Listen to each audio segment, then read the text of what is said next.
Gaya, force, dilambangkan dengan F besar. Sebelum kita memulai pembelajaran tentang gaya hari ini, marilah kita berdoa terlebih dahulu. Berdoa mulai. Berdoa selesai. Assalamualaikum warahmatullahi wabarakatuh. Hari ini kita akan belajar gaya bersama Bu Endang. Hewan dan manusia dapat bergerak menggunakan gaya otot yang dimilikinya. Benda-benda di sekitar kita juga dapat bergerak jika dikenai gaya. Jadi, apakah gaya itu? Simak pembahasannya berikut ini.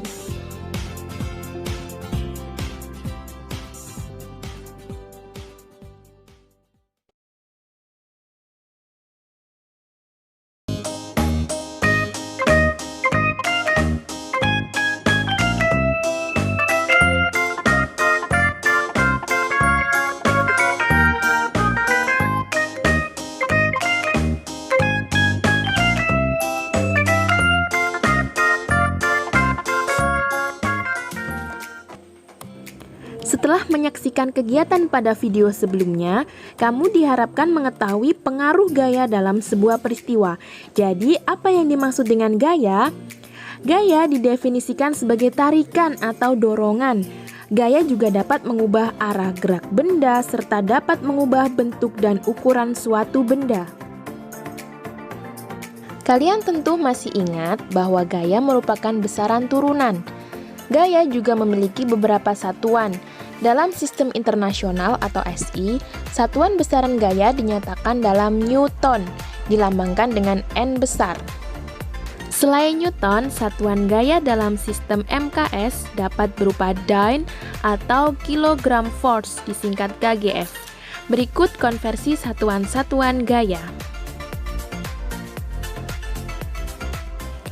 Gaya merupakan besaran vektor karena mempunyai besar dan arah. Gaya diberi simbol huruf F besar atau force. Gaya digambarkan dengan garis berarah atau anak panah. Titik pangkal garis berarah tersebut disebut titik tangkap gaya. Besar gaya dinyatakan oleh panjang garis berarah. Arah gaya dinyatakan oleh arah anak panah. Garis yang berimpit dengan gaya merupakan garis kerja gaya. Pembahasan kita selanjutnya yaitu tentang resultan gaya, di mana resultan gaya merupakan perpaduan dua gaya atau lebih. Resultan gaya-gaya segaris kerja dan searah adalah jumlah dari tiap-tiap gaya yang dipadukan. Arah resultan gaya tersebut searah dengan arah gaya-gaya yang dipadukan. Sedangkan resultan dua gaya segaris kerja yang berlawanan arah merupakan selisih dari kedua gaya yang dipadukan. Arah resultan gaya tersebut searah dengan arah gaya yang lebih besar.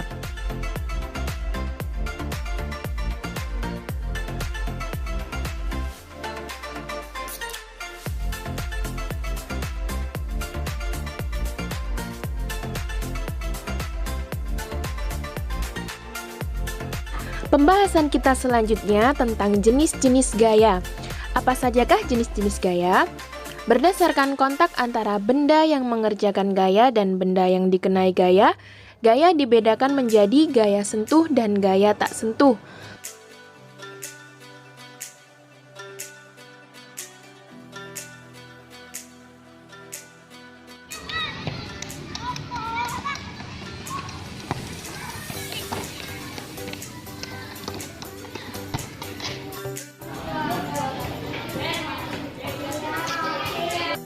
Saat ban terseret di atas pasir, itu menciptakan sebuah gaya gesekan. Dan hal itu mengirimkan energi mobil ke pasir.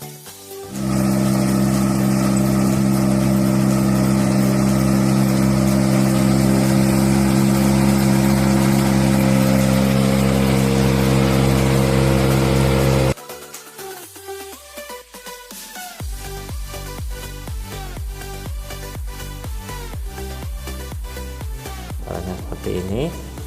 Kita taruh lagi nih kertas di atasnya. Nah, taruh kertas di atasnya. Lihat polanya teman-teman ya. Nah, lihat teman-teman polanya. Nah, polanya seperti ini. Teman-teman bisa perhatikan ya. Nah, begitu.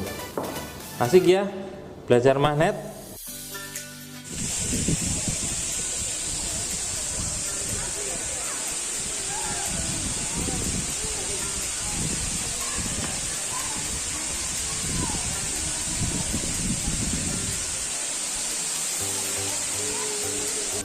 Kita gosok secara sejajar.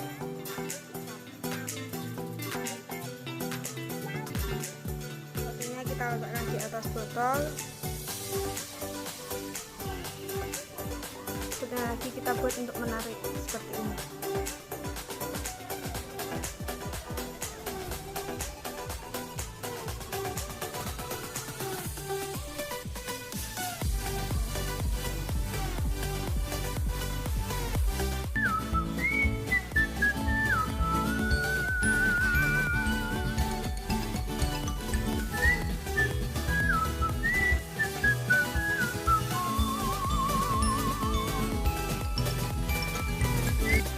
Sekarang kita ke pembahasan selanjutnya tentang gaya gesek dan gaya berat.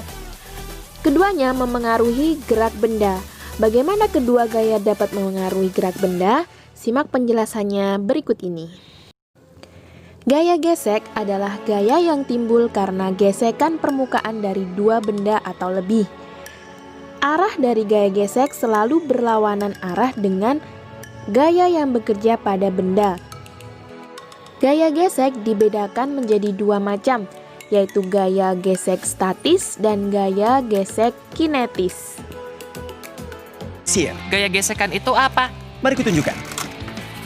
Gaya gesek terjadi saat permukaan berbeda saling bergesekan, berbagi energi satu objek dengan objek lainnya.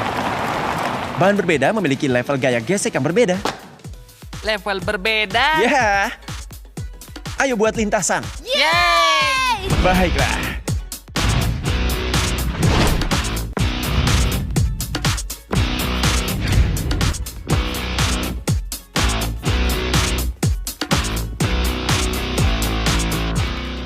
Tiap lintasan ini memiliki permukaan berbeda di dasarnya. Jadi pertama, mari periksa S. Keren! Lintasan halus gaya gesek lebih rendah, kecepatan lebih tinggi. Lintasan kasar gaya gesek lebih besar, kecepatan lebih lambat. Kecepatan lebih pelan. Kenapa ada yang menginginkan gaya gesek lebih besar? Pertanyaan bagus. Terkadang kau harus menginjak rem. Rem pada mobil sungguhan bekerja dengan menerapkan gaya gesek pada roda agar berhenti.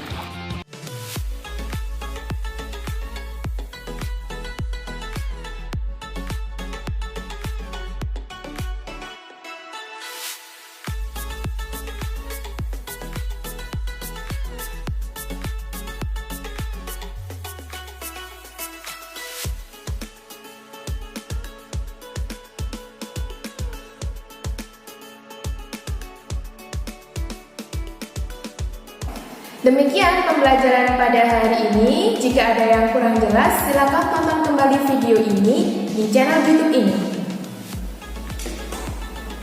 Baiklah, jangan lupa jaga kesehatan, tetap semangat belajar meskipun di tengah pandemi. Saya akhiri, selamat pagi. Wassalamualaikum warahmatullahi wabarakatuh.